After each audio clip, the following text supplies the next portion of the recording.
Bismillah. Boleh? Assalamualaikum warahmatullahi ta'ala wabarakatuh. Bismillahirrahmanirrahim. Alhamdulillahi rabbil alamin. Wassalatu wassalamu ala sayyidina wa maulana Muhammadinil karim wa ala alihi wa itratihi wa ashabihi ajma'in.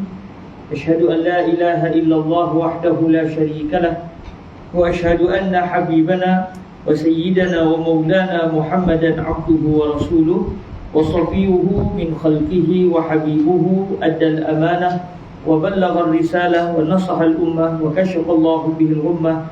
Allahumma salli wa sallim wa zid wa barik ala al-habibil mustafa sayyidina wa maulana Muhammadir rasulillah wa ala alihi wa itratihi wa ashabihi wa man walah, amma ba'd. Alhamdulillah, kita bersyukur pada Allah Subhanahu Wa Taala dapat kita bertemu pada malam ini setelah hampir dekat sebulan juga. Hampir sebulan juga kita tak dapat bertemu, dan alhamdulillah pada malam ini kita dapat bertemu. Dan hari ini saya nak baca kitab. Sebab apa? Sebab saya nak bincangkan lanjutan perbahasan kita sebelum ini. Iaitu sebelum ini kita telah pun membicarakan berkenaan dengan cara-cara bertayamum. Dengan kita dah buat praktikal lagi dah. Alhamdulillah, hasil cadangan daripada Fadil Ustaz Pak Atam Asy'ari kita, Ustaz Asy'ari. Akhirnya kita telah pun sama-sama ada yang buat tepung, ada yang bawa debu. Kita dah bertayamum dan kita telah pun mempraktikkan tayamum sebelum ini. Secara mudahnya kita tepuk sekali, kemudian kita sapu ke seluruh wajah, dan kita pastikan seluruh anggota yang wajib dibasuh ketika wuduk, seluruh kawasan itu telah disapu dengan debu. Kemudian kita menyapu tangan, sapu, kemudian kita tolak, tarik. Itu sapu ke kiblat. Kemudian selesai, kemudian kita selat-selatkan jari, maknanya selesai kita bertayamum. Maka ada satu perbahasan dalam kitab ini tak disebutkan, iaitu macam mana cara yang perlu kita lakukan sekiranya kita ditimpa sakit, lalu ada anggota wuduk kita tidak boleh terkena air.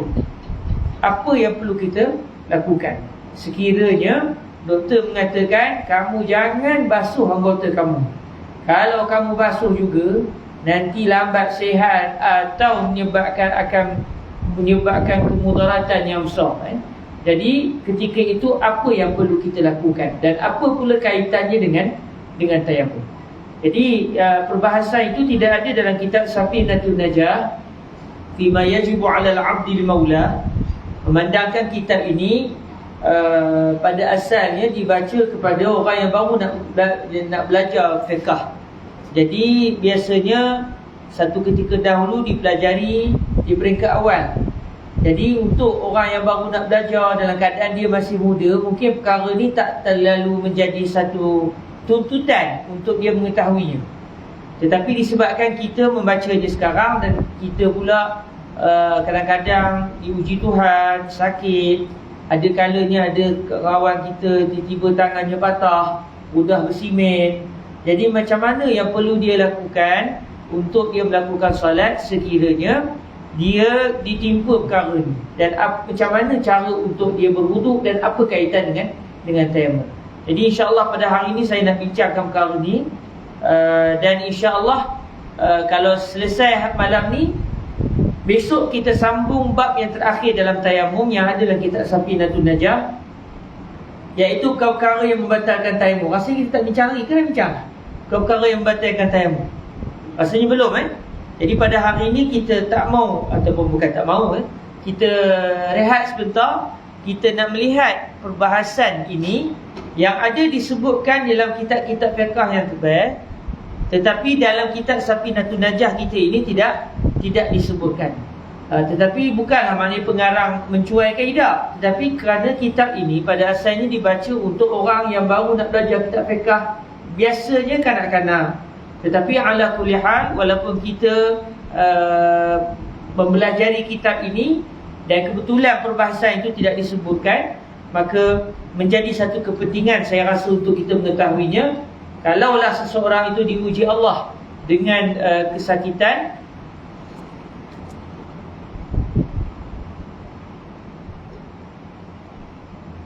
kalaulah seseorang itu diuji Allah dengan kesakitan, lalu dia tahu macam mana cara yang perlu dia lakukan.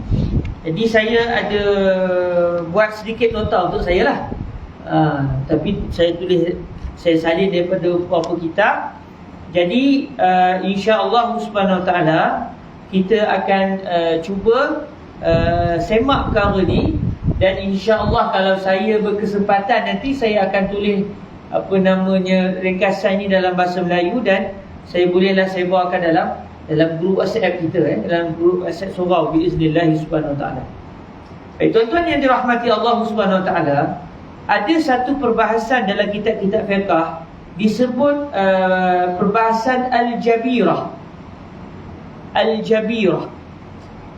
Al-jabirah ni satu ketika dahulu ia merujuk kepada apabila seseorang itu patah tangan, patah kaki dan sebagainya, lalu akhirnya akan ada kayu khusus yang akan disokong kepada anggota yang patah tersebut.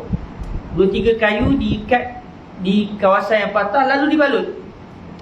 Balutan dengan bantuan kayu yang patah itu, kan, dengan kayu pada anggota yang patah itu, ia dinamakan sebagai al-jabirah. Tapi pada hari ini kalau orang patah tangan, kita pergi ke klinik, kita pergi ke hospital, sudah tak guna dah kayu-kayu tu. Dia menggunakan simen. Disimen anggota yang patah tersebut. Jadi kalau satu ketika dahulu digunakan konsep kayu penyokong itu, tapi pada hari ini digunakan dengan perubatan semasa pada hari ini digunakan dengan simen. Disimen anggota yang patah, dan apabila sampai waktunya insya-Allah anggota yang patah itu sudah sihat seperti sedia kala. Jadi sepanjang dia dalam keadaan bersimen itu, kalau yang bersimen itu tak berkait dengan anggota wuduk, tak apalah. Contoh, yang patah peha dia, jadi peha yang bersimen, atau bahu dia yang bersimen, yang tu memang tak timbul masalah. Dia nak berwuduk tak ada masalah. Dia boleh basuh muka dengan sempurna, dia boleh basuh tangan daripada ujung jari sampai ke siku dengan sempurna, dia boleh menyapu kepala, dia boleh membasuh kaki dengan sempurna. Cuma kalau andai kata anggota yang patah yang disimen itu adalah salah satu anggota wudu, muka dia kena simen. Tak tahulah macam mana muka dia kena simen, saya pun tak tahu. Biasanya muka orang tak simen lah, biasanya muka kena tampal. Atau tangan dia patah lalu disimen. Jadi ketika itu akan ada masalah wudu, kerana ada anggota wudu yang tidak dapat disempurnakan basuhan. Kepala semua berbalut. Contoh, dia nak menyapu kepala macam mana dah kepala semua berbalut. Ketika itu akan dibincangkan isu tayammum. Sebab apa? Sebab kita akan melihat bahawa mana-mana anggota wudu yang tidak dapat dibasuh dengan sempurna, maka ganti kepada anggota wudu yang tak dapat dibasuh dengan sempurna itu, ia akan digantikan dengan tayammum. Sebelum ni kita belajar tayammum kalau air tak ada. Sekarang air ada, tetapi yang menjadi masalahnya adalah doktor tak bagi guna. Patah contoh, atau katakan dia itu la qadarallah terbakar, lalu badan dia udah merah begitu, doktor kata tak boleh kena air. Jadi macam mana yang perlu dia lakukan sewaktu dia mahu berwudu? Jadi perbahasan ini ia akan berkait dengan isu tayammum, kerana konsepnya mana-mana anggota wudu yang tidak dapat dibasuh dengan sempurna kerana masalah sakit tadi, maka hendaklah digantikan dengan tayammum. Jadi kita akan teliti perkara ni insya-Allah pada hari ini.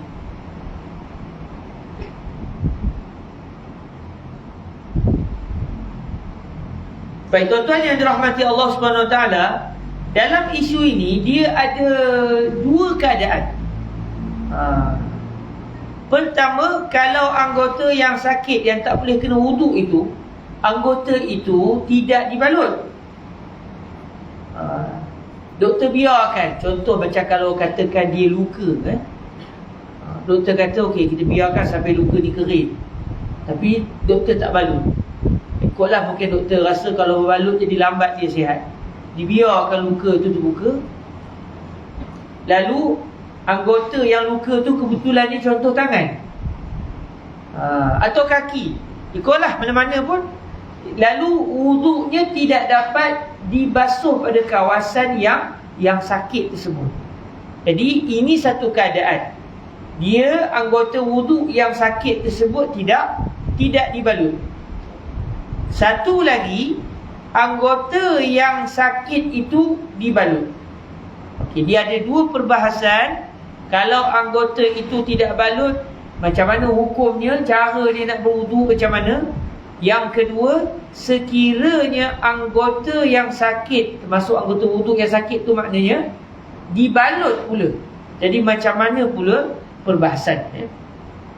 Jadi insya-Allah kita tengok satu persatu. Cuma nota saya ni dalam bahasa Arab, dan nota ni saya nak jaga sungguh, sebab kalau tidak insya-Allah dalam seminggu dua ni saya akan lupa perbahasan ni, kerana ia adalah satu perbahasan yang jarang-jarang kita pun bukan dah tiap hari berbalut tangan. Jadi kadang-kadang bila ditanya semula, sudah lupa. Tapi rasanya kalau doktor yang bertugas di hospital dan dia belajar perkara ni, rasanya dia boleh ingat. Sebab tiap hari dia akan bertemu dengan pesakit, dia boleh maklumkan pesakit, awak kena buat begini-begini kalau dia nak berwuduk. Baik tuan-tuan yang dirahmati Allah Subhanahu Wa Taala, saya ambil perbahasan ni daripada kitab-kitab fiqh kita, khususnya daripada kitab Hasyiah Al-Bajuri, yang mana merupakan huraian Al-Imam Al-Bajuri terhadap satu kitab yang namanya Syarhul Ibn Al-Qasim Al-Ghazi. Baik, yang pertama tuan-tuan yang dirahmati Allah, saya tulis di sini, wajaba alaihi tayammum badalan an mahallil illah, fa in kanatil illah fi mahallil tayammum wa huwa al-wajh wal yadan, fala budda min imrari turabi ala mahallil illati ma amkan. Ini yang pertama. Kita masuk yang pertama dulu, iaitu perbahasan sekiranya anggota yang sakit itu tidak berbalut dan ia termasuk anggota wuduk. Jadi apa yang dia perlu buat? Dia kena bertayamum.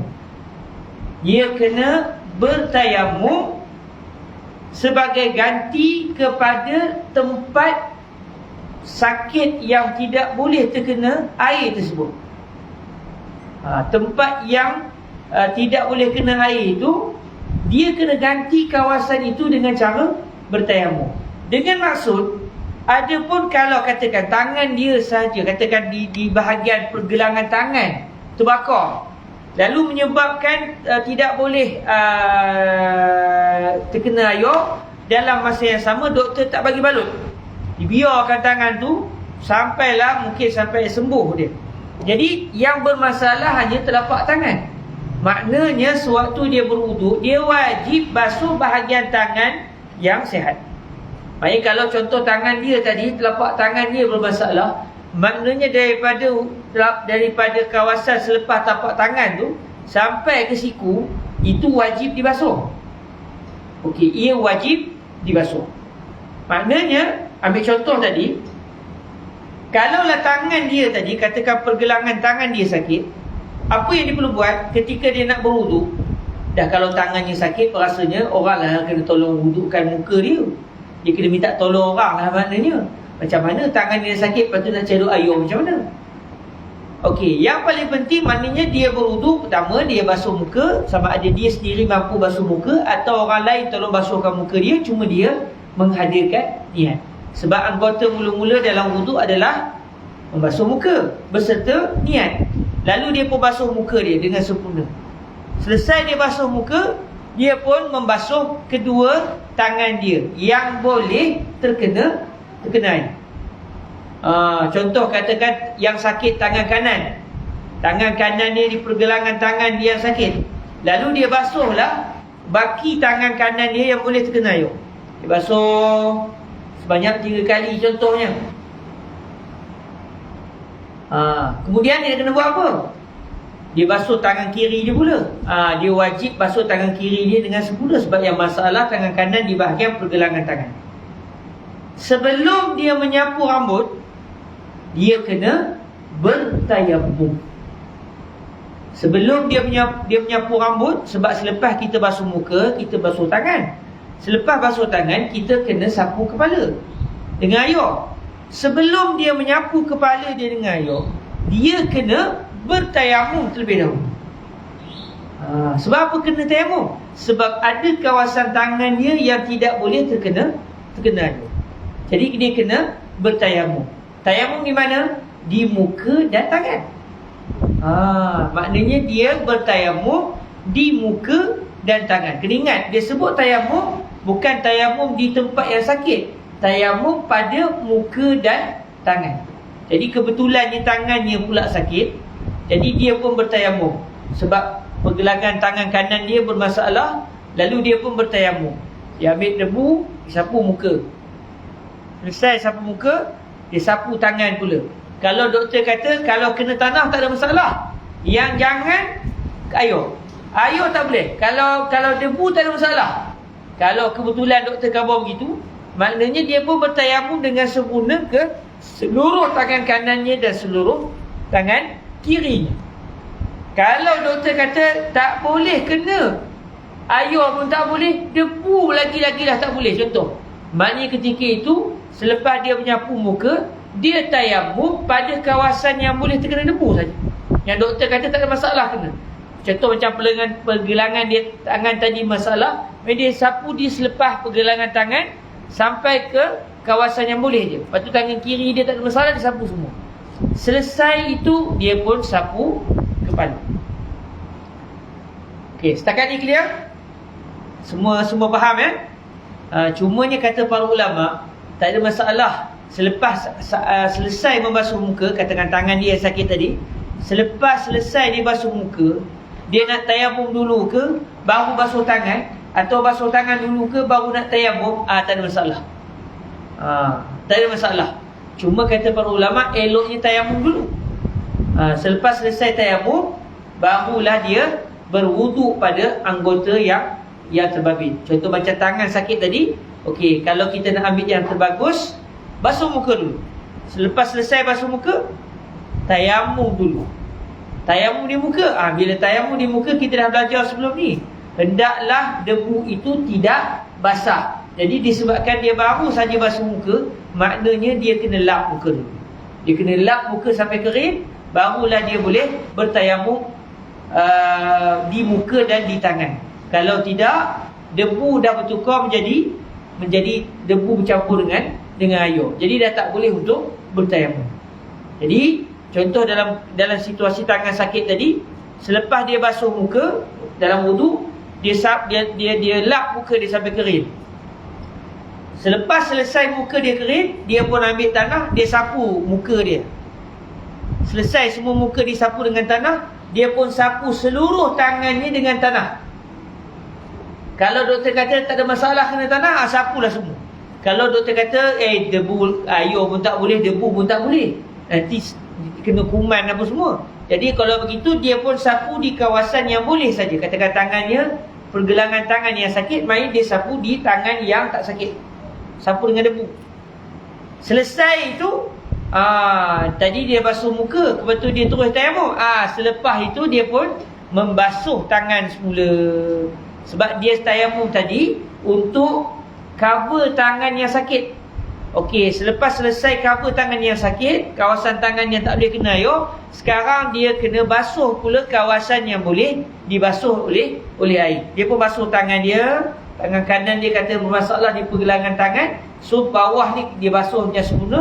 Tangan kiri pun dia basuh macam biasa. Kemudian dia sabuk kepala, kemudian dia basuh kaki dan dia boleh melakukan solat. Dia boleh solat. Takdir Allah Ta'ala, lepas habis sembahyang, masuk waktu yang seterusnya, dia nak kena buat macam mana? Wuduknya tak batal lagi, katakan elok je wuduknya tak batal. Dia sembahyang zuhur, dia dah buat begitu, masuk asar, ada lagi wudu, dia nak kena buat macam mana tuan-tuan?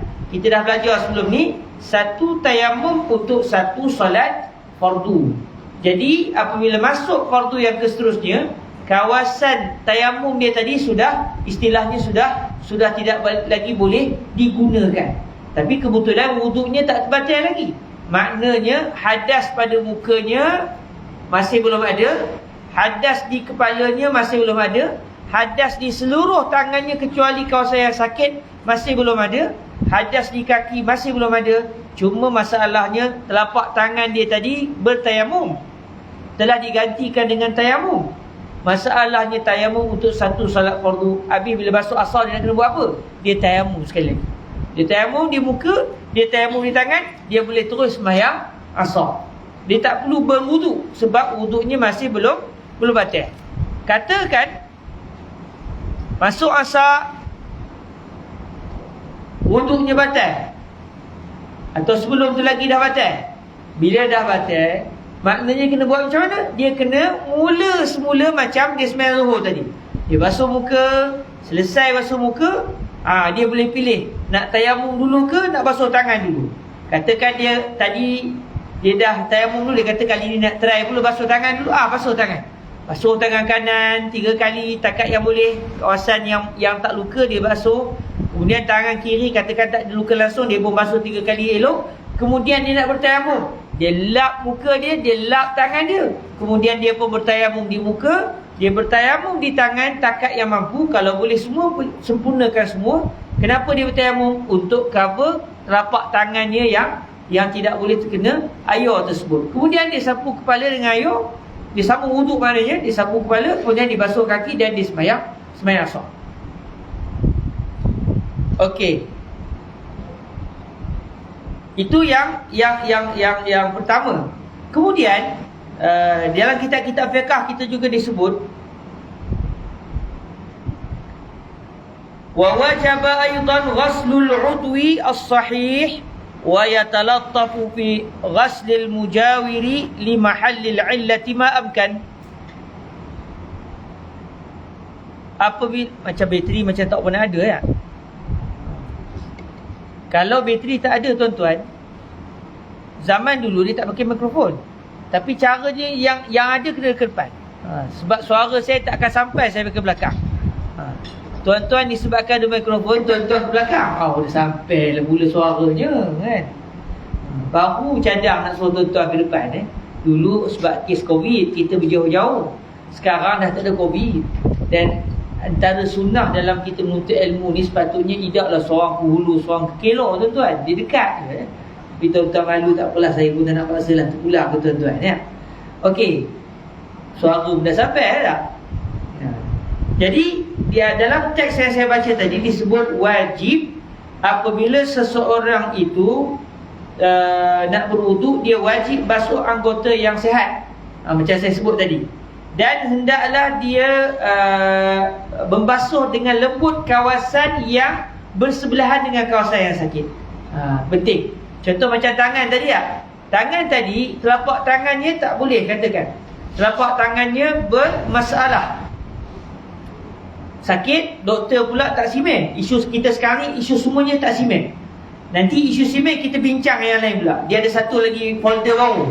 Kalau simen macam mana pula cara nak buat dia ada satu folder baru. Sekarang ni folder kita hanya pada orang sakit, pada anggota wudu. Dan doktor kebetulannya tidak menyimen tangan ataupun anggota yang sakit tu. Dia biarkan begitu.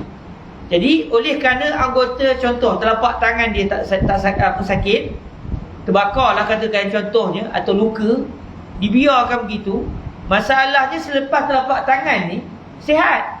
Jadi ketika itu kawasan yang berjiran dengan kawasan yang sakit wajib dibasuh. Tetapi kenalah berhati-hati, takut nanti air kena ke kawasan yang sakit. Jadi dia bersikap lembut-lembut je. Basuh kawasan yang berjiran tu agak lembut supaya jangan sampai mudarat kepada kawasan yang sakit. Itu yang kedua. Yang ketiga, saya sebut dan saya tulis nota saya sini.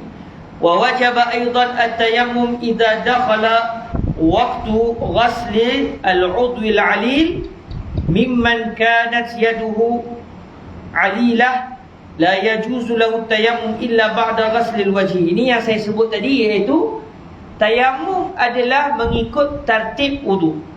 Kalau tangan sakit, bila boleh tayammum? Selepas selesai basuh muka sebelum menyapu kepala. Katakan kakinya yang sakit, kakinya yang terbakar, lalu doktor biarkan lukanya itu, dan doktor kata, "Yuk, jangan bagi kena air. Kalau tidak, bukan takat kaki kamu lambat sembuh, kamu pun kolu." Dia kata, "Jangan bagi kena air, yuk." Ingat tu. Dia kata, "Iyalah doktor." Jadi maknanya kaki dia, doktor kata tak boleh kena air. Kalau kena, qalu inna lillahi wa inna ilaihi raji'un. Lalu dia pun nak berwuduk, nak sembahyang. Bila dia boleh bertayamum? Bila dia boleh bertayamum? Selepas kakinya sakit.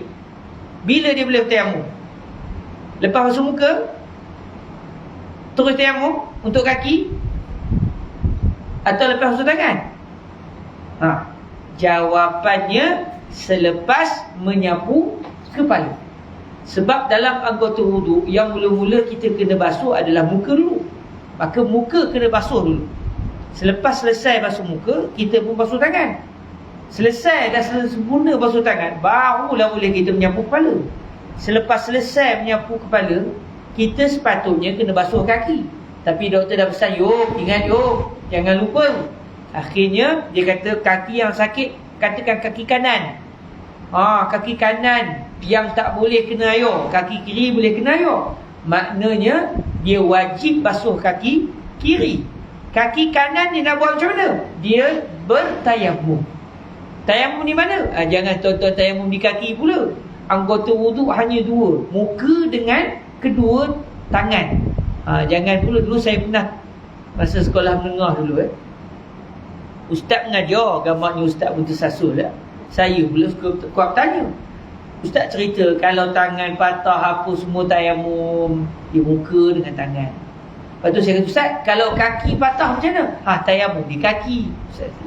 Lepas tu saya kata, "Ustaz, bukan anggota tayamum muka dengan tangan saja, bukan di kaki." Ustaz pun pandang saya, "Awak ni banyak benar soalan." Ustaz pun tersasul, tak apalah. Jadi kalau kaki kita yang sakit, maka selepas kita selesai membasuh muka, selesai membasuh tangan, selesai menyapu kepala dengan air, kita pun nak basuh kaki.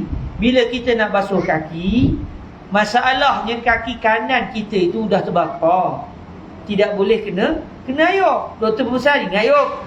Lalu kaki kiri boleh basuh. Kita basuh kaki kiri dengan sempurna 3 kali. Habis kaki kanan yang tak boleh basuh, nak buat macam mana? Kita pun bertayamum sebagai ganti kepada basuhan wuduk pada kaki yang sakit tersebut. Nak wuduk dah tak boleh lah di kaki kanan tu, kita pun bertayamum.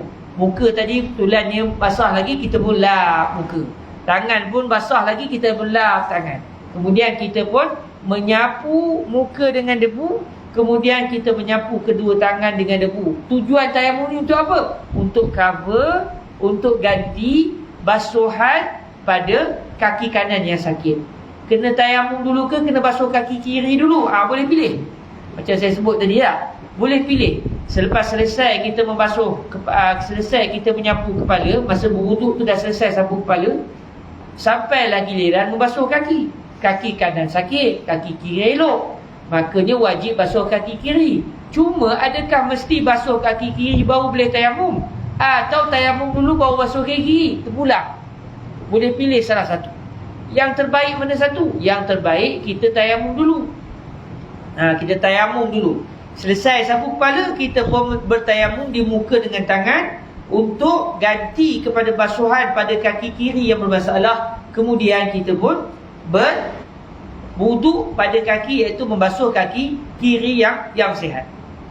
Okey. Itu adalah perbahasan mengenai apa yang kita kena buat kepada anggota wuduk yang sakit dalam keadaan tidak pula doktor simen kawasan, dibiarkan begitu. Ikut doktor lah, ada lah doktor Dia dah belajar, dia dah tahulah masa bila nak kena simen, masa bila tak boleh simen dan sebagainya. Kalau kebetulan orang yang sakit tadi bukan masalah hadas besar, hadas kecil, dia sudah bermimpi pula atau apa saja cara yang menyebabkan dia berhadas besar. Katakan kakinya sakit, tapi dia bermimpi malam itu, pagi-pagi udah sakit-sakit pun mimpi pula.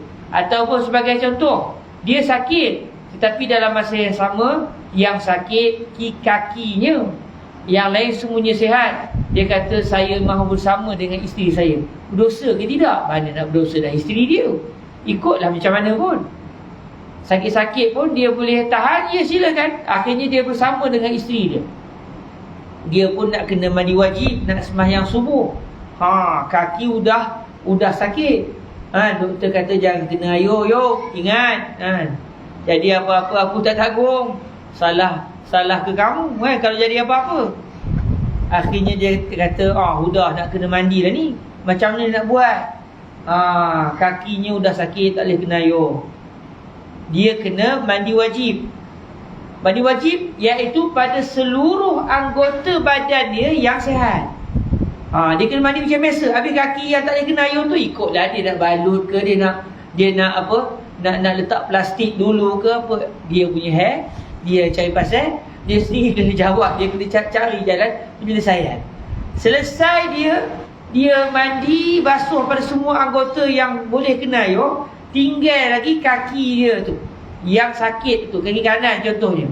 Dia nak buat macam mana pula kaki tu? Dia pun mengeringkan pula muka dengan tangannya, lalu dia bertayamum di muka dengan kedua tangannya. Untuk apa? Untuk ganti basuhan pada kaki kanan dia yang tak boleh terkena air tersebut. Itu contoh kalau kakinya sakit. Kalau contoh kaki tangannya yang sakit, macam tu juga. Atau itu kalau dia nak mandi dulu, dia boleh juga bertayamum dulu. Dia kata para ulama, eloknya dia tayamum dulu.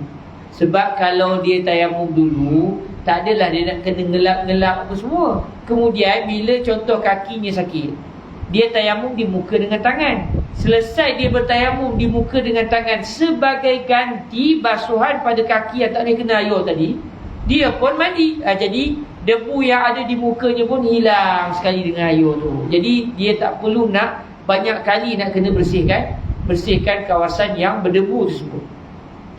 Jadi kalau dia berhadas besar, begitulah keadaannya. Berapa kali tayamum? Sekali tayamum. Sebab seluruh anggota badan kita ni dalam isu hadas besar seperti satu anggota saja. Jadi dalam masa yang sama tak ada anggota yang mula-mula kena basuh dalam mandi wajib. Maknanya kita boleh pilih, nak tayamum dulu pun boleh, nak mandi dulu pun boleh. Dan berapa kali tayamum? Sekali sahaja.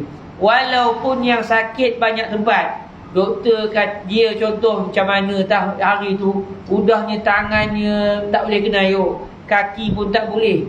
Dia pula kena mandi wajib, dia pun basuh pada semua kawasan yang boleh. Kemudian dia nak bertayamum, tapi masalahnya tangan dia dua-dua tak boleh kena air, kaki dua-dua tak boleh kena air. Jadi dia nak kena buat macam mana? Dia bertayamum. Berapa kali? Sekali sahaja. Itu dalam isu mandi wajib. Kita patah balik dari isu wudu. Kalau tadi kita buat contoh, kalau yang sakit hanya satu anggota, wudu. Udah azan dulu ya. Allah.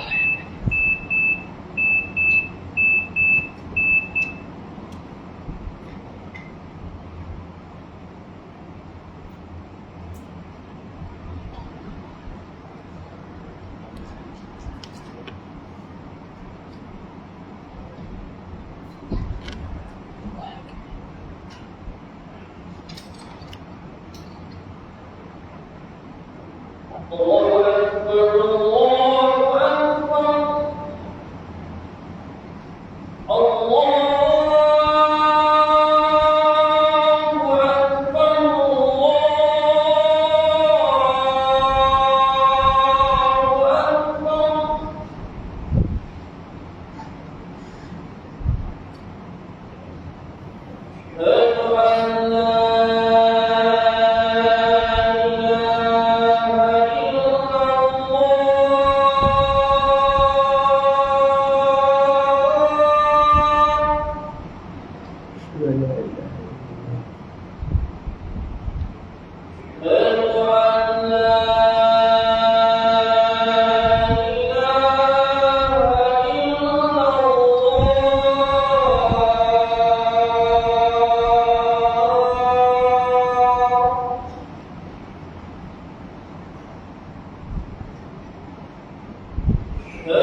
وأشهد أن سيدنا ومولانا محمدا عبده ورسوله رضيت بالله ربا وبسيدنا محمد رسوله وبالإسلام دينا اللهم رب هذه الدعوة التامة والصلاة القائمة آت سيدنا محمدا الوسيلة والفضيلة والشرف والدرجة الرفيعة وابعثه مقاما محمودا الذي وعدته إنك لا تخلف الميعاد وصلى الله على سيدنا ومولانا محمد وعلى آله وصحبه وسلم. Tuan-tuan yang dirahmati Allah, saya akan sambung sikit lagi. Nampaknya kita kena menyambung malam esok kan. Dan saya buat live ni, saya tengok kawan-kawan yang ikut live ni pun macam-macam soalan dia bertanya berkaitan dengan isu yang kita bincangkan ini. Jadi insya-Allah soalan yang ditanya ni saya tak nak jawab lagi supaya perkara asas ni kita selesai dulu. Nanti kita akan masuk kepada jawapan-jawapan kepada soalan yang ditanya ni keesokan malam biiznillah subhanahu wa taala. Okey. Saya sebut tadi isunya, kalau sebelum ini, kalau orang itu mandi junub, kakinya sakit, atau kaki dan tangannya sakit, atau beberapa tempat dalam badannya sakit, tak boleh kena air, dalam keadaan kawasan itu terbuka, bukannya doktor simen, maka ketika itu apa yang dia perlu buat? Dia perlu untuk basuh, iaitu mandi, basuh semua anggota-anggota badannya yang sihat, dan dalam masa yang sama dia kena bertayamum sebanyak sekali sahaja untuk menjadi ganti kepada semua tempat-tempat yang tak boleh kena air dalam di badan dia, disebabkan dia tak boleh nak mandi junub dengan sempurna. Okey, saya patah balik semula dalam isu wudu. Sebab tadi saya buat satu contoh, kalau tangan kanannya sakit. Okey, katakan yang sakit, tempat yang sakit itu tangan kanan dengan tangan kiri, dua anggota tapi namanya sama. Yang ni pun tangan, ni pun tangan, tapi ni tangan kanan, ni tangan kiri. Atau yang sakit contoh kaki kanan dan kaki kiri, doktor kata jangan kena air, bahaya. Jadi ketika itu macam mana dia nak buat? Macam yang kita dah tahu, kalau katakan tangan dia, tangan kanan pun, pergelangan tangan kanan pun tak boleh kena air, pergelangan tangan kiri pun tak boleh kena air, tak boleh kena air. Jadi ketika itu macam mana dia kena buat? Macam yang telah kita bincangkan sebelum ni, mula-mula ni yang syuhudu, dia kena basuh muka terlebih dahulu. Dia tak boleh tayamum dulu, sebab tayamum itu dalam contoh kita ni untuk sebagai ganti tangan yang sakit. Bila begitu, dalam wudu mula-mula bukan basuh tangan, mula-mula basuh muka. Jadi basuh muka terlebih dahulu. Selesai basuh muka, barulah sampai waktu untuk bertayamum. Jadi dia kena bertayamum. Sama ada dia nak basuh dulu kawasan tangan yang sihat. Contoh yang sakit hanya pergelangan tangan sampai ke siku sihat. Daripada pergelangan tangan sampai ke siku sihat, maka dia basuh dulu pun tak apa. Atau dia tayamum dulu pun tak apa, baru dia basuh pulang. Cuma disebabkan ada dua tempat di tangan dia yang tak boleh kena air, tangan kanan buaya, tangan kiri buaya, dia nak tayamum berapa kali? Wajib sekali, sunat 2 kali. Wajib hanya sekali, sunat 2 kali. Maknanya kalau dia nak ambil pendapat yang sunat, lepas dia basuh muka, dia keringkan muka, dia tayamum. Tayamum kali pertama untuk cover, untuk ganti pergelangan tangan kanan yang tak boleh kena air. Selesai tayamum yang kedua, dia tayamum sekali lagi, juga di muka dengan kedua tangannya. Ini kali ni untuk apa pula? Untuk ganti kepada telapak tangan kiri yang tak boleh kena air. Selesai yang tu, dia pun basuh pula tangan kanan dan tangan kiri yang sihat. Atau dia boleh basuh dulu, baru dia tayamum pulang. Kaki dua-dua sakit, kaki kanan pun tak boleh, kaki kiri pun tak boleh. Yang lain semua okey, muka okey, tangan okey, kepala okey, kaki dulu sakit. Jadi bila dia dah bertayamum, dia hanya boleh bertayamum selepas selesai menyapu kepala. Okey, dia pun nak mulalah basuh kaki yang sihat. Sebab kebetulan ada sikit bahagian boleh kena air di bahagian kaki dia. Yang tak boleh kena air hanya jari contoh. Jari kaki kanan tak boleh, jari kaki kiri pun tak boleh. Tapi tumit apa semua tu semua boleh. Jadi dia wajib basuh kaki yang boleh kena air. Kaki yang jari yang tak boleh kena air tu, dia nak buat macam mana? Dia kena tayamum. Kebetulannya jari kaki kanan pun sakit, jari kaki kiri pun sakit. Habis berapa kali tayamum? Wajib sekali, sunat 2 kali. Jadi dalam situasi ni dia nak buat macam mana? Dia basuh muka dengan sempurna, dia basuh tangan dengan sempurna, dia sapu kepala dengan sempurna. Kemudian dia boleh pilih sama ada nak tayamum dulu atau basuh kawasan kaki yang sihat, atau basuh dulu kaki yang sihat lepas tu baru tayamum untuk kawasan kaki yang tak sihat. Berapa kali tayamum? Kita kata saya nak ambil yang sunat kan Ustaz? Okey, kalau nak ambil yang sunat, selesai sapu kepala, tayamum. Tayamum di muka, kemudian tayamum di tangan. Selesai satu tayamum. Ini untuk apa? Untuk kaki kanan contohnya. Okey, kaki kiri pula. Tayamum di muka sekali lagi. Kemudian tayamum di tangan kanan dan tayamum di tangan kiri pula. Yang ini untuk apa? Ini untuk kaki kiri yang sakit pula. Kemudian dia pun basuh kawasan yang sihat di bahagian kakinya, kemudian dia boleh solat. Wajib berapa kali? Sekali tayamum, sunat 2 kali. Okey, itu anggota yang sama, cuma ada kanan dan kiri. Katakan tangan kanan, pergelangan tangan kanan tak boleh kena air, kaki kanan pun tak boleh kena air. Sudah 2 anggota wuduk dia tak boleh kena air.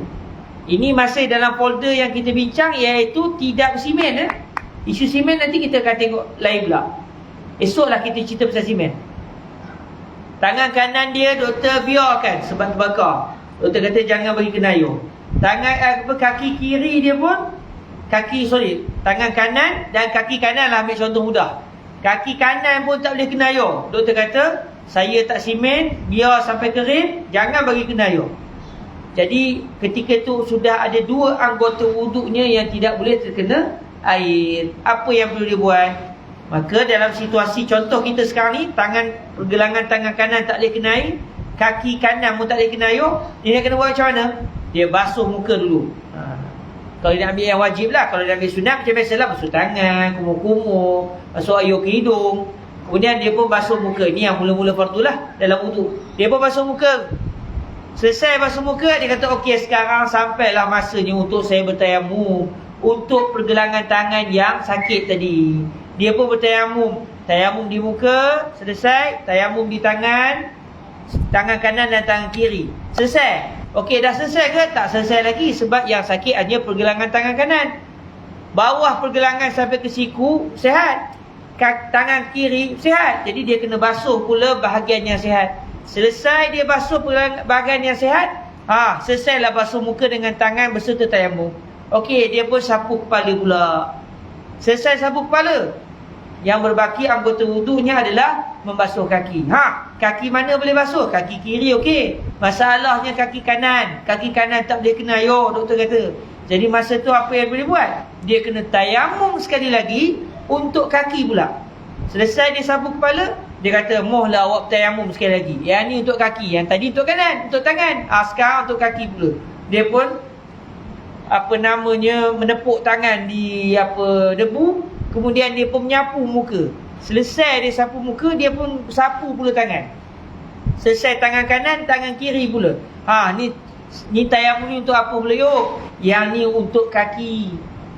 Kaki awak ada masalah contohnya. Jadi dia bertayamum di muka dengan tangan untuk menjadi ganti kepada kaki kanan dia yang sakit. Selesai dia tayamum untuk kaki kanan dia tadi, dia basuhlah pula kaki yang berbaki yang sihat. Jadi maknanya, katakan muka pun ada sakit, tak boleh kena air. Tangan pun ada sikit, tak boleh kena air. Kepala ada sikit, tak boleh kena air. Kaki ada juga sikit, tak boleh kena air. Berapa kali tayamum dia kena buat? Muka ada sikit, tak boleh kena air. Tangan ada sikit, tak boleh kena air. Kepala pun ada sikit, tak boleh kena air. Kaki pun begitu juga, ada sikit je tak boleh kena air. Yang lain semua okey. Berapa kali tayamum dia kena buat? 4, 3. Kenapa 3? Sedangkan ada 4 kawasan yang tak boleh kena air. Kenapa? Sebab jawapannya 3 kali tayamum. Sebab apa? Sebab kepala tak kena wajib sapu semua. Dah kawasan ada sikit tak boleh kena air, yang lain boleh kena air, selesai. Jadi dia kena bertayamum sebanyak 3 kali. Mula-mula dia tayamum untuk kawasan pipi dia yang tak boleh kena air. Selesai itu alhamdulillah dia pun basuh muka di kawasan yang boleh kena air. Kemudian dia pun basuh tangan.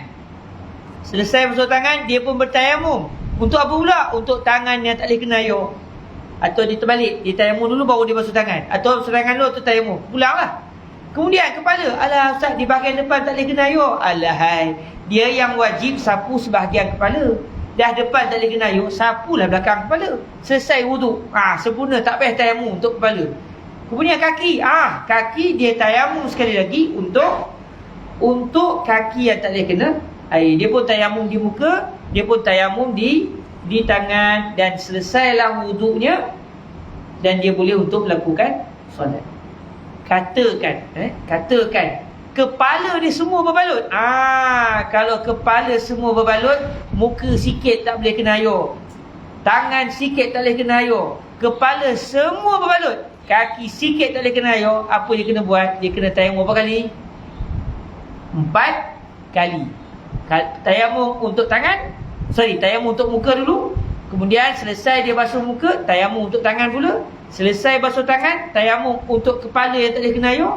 Habis tayamum untuk kepala punya cara je, di muka dengan tangan juga. Tayamum mesti di muka dengan tangan, untuk cover kepala yang tak boleh kena air. Selesai itu, barulah dia tayamum kali keempat untuk kaki pula. Yang terakhir, itu kalau sikit-sikit tak boleh kena air. Katakan semua anggota wuduk dia, salah satu anggota wuduk dia semua berbalut, dan anggota seterusnya pun berbalut semua juga. Contoh, muka dia entah macam mana. Ini isu berbalut kita tengok lepas ni. Katakan muka semua tak boleh kena air, tangan pun sama, semua tak boleh kena air. Kepala boleh kena air, kaki boleh kena air. Berapa kali tayamum dia kena buat? Kata para ulama, kalau anggota wudu yang berturutan kesemuanya tak boleh kena air, maka cukup dengan sekali tayamum untuk 2 anggota atau 3 atau semua sekali tu. Contohnya, muka semua tak boleh kena air, tangan pun begitu, semua tak boleh kena air, kepala boleh kena air, kaki boleh kena air. Jadi dia tayamum sekali saja untuk muka dan tangan. Satu tayamum untuk 2 sekali, muka dengan tangan. Kemudian dia sapu kepala, kemudian dia basuh kaki, dan dia boleh sembahyang.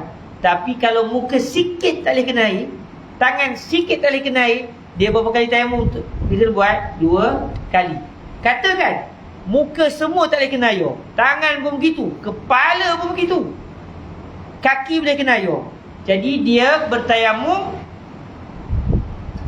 dia kena bertayamum sekali. Untuk apa tayamum ni? Untuk ganti kepada muka dan tangan dan kepala terus. Satu tayamum untuk 3 anggota terus. Kemudian dia pun basuh kaki dan dia sembahyang. Katakan pula, semua anggota wuduknya doktor kata, kamu ni teruk lukanya. Muka jangan dikena air, tangan pun begitu, kepala semua tak boleh kena air, kaki pun tak boleh kena air. Ingat baik, semua anggota dia dah tak boleh kena air. Dia kena buat macam mana tuan-tuan? Dia tayamum sekali saja. Untuk selesai dia tayamum, dia boleh terus sembahyang. Sebab muka seluruhnya tak boleh kena air, tangan pun begitu, patutnya satu. Tiba-tiba kepala pun semua. Jadi tayamum pun cover kepala juga, kaki pun sama juga. Jadi dia satu tayamum untuk semua anggota tersebut. Muka tak boleh kena air, tangan tak boleh kena air, kepala boleh, kaki tak boleh pula. Muka semua tak boleh, tangan semua tak boleh, kepala boleh, kaki semua tak boleh. Berapa kali tayamum? 2 kali tayamum. Satu tayamum untuk muka dengan tangan. Selesai dia tayamum tu, dia nak buat apa? Dia kena sapu kepala dulu. Sebab secara terutannya muka, tangan, bawah kepala. Selesai dia sapu kepala, dia tayamum kali kedua. Untuk apa pula? Untuk kaki. Okey, setakat itu saja untuk hari ini insya-Allah. Besok malam kita lanjutkan perbahasan yang berbaki, iaitu apa pula dia kena buat kalau anggota dia yang yang bermasalah itu berbalut. Tadi tak berbalut. Tadi tak berbalut. Sekarang berbalut. Berbalut dia ada tambah sikit dia kena buat. Jadi besok insya-Allah kita akan tengok pula perbahasan apa yang perlu dilakukan oleh seorang pesakit kalau anggota yang sakit itu sudah dibalut. Dalam kitab disebut Al-Jabirah. Kalau sudah berbalut, apakah yang perlu dia lakukan? Dan insya-Allah besok juga kita akan sentuh sikit. Okey, kalau dia sihat nanti dia kena qada atau tidak? Dalam isu kalau tangannya berbalut dengan tangan tak berbalut. Jadi insya-Allah besok kita tak baca kitab lagi. Kita relax sekejap kitab ini, Safinatul Najah kita relax sekejap. Malam ni dengan malam esok kita tak baca kitab. Nanti atau bawa je lah kitab standby. Pokok kalau selesai awal kita terus sampai, kita terus baca perbahasan terakhir dalam kitab ini yang berkaitan dengan tayamum, iaitu perkara-perkara yang membatalkan tayamum. InsyaAllah apa yang ditanya tentang soalan sebelum ni, yang dalam live ni pun ada 2-3 orang tanya, dan mungkin tuan-tuan pun ada nak tanya soalan. InsyaAllah sebarang soalan kita tangguh ke esok hari biiznillah subhanahu wa ta'ala. Esok malam biiznillah kita akan jumpa semula kalau ada umur, insyaAllah subhanahu wa ta'ala. Terima kasih. Soalan tangguh ke pertemuan esok. Kita tangguhkan dengan salawat ke hadrat Sayyidina Ar-Rasul sallallahu alaihi wa alihi wasallam. Allahumma salli afdala salatin ala as'adi makhluqatika Sayyidina Muhammad wa ala alihi wa sahbihi wa sallim adada ma'lumatika wa midada kalimatika kullama ذكرك الذاكرون وغفل عن ذكره الغافلون. اللهم صل أفضل صلاة على أسعد مخلوقاتك سيدنا محمد وعلى آله وصحبه وسلم عدد معلوماتك ومداد كلماتك كلما ذكرك الذاكرون وغفل عن ذكره الغافلون.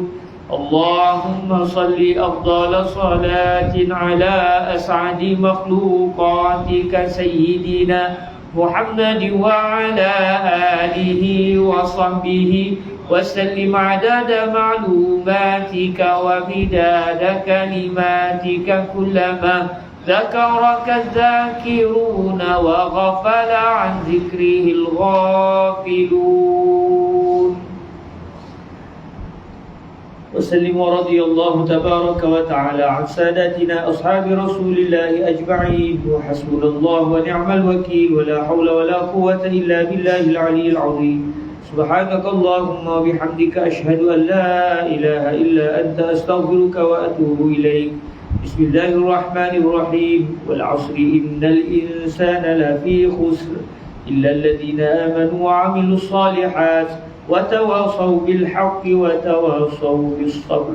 جزاكم الله خير الجزاء. السلام عليكم ورحمة الله وبركاته.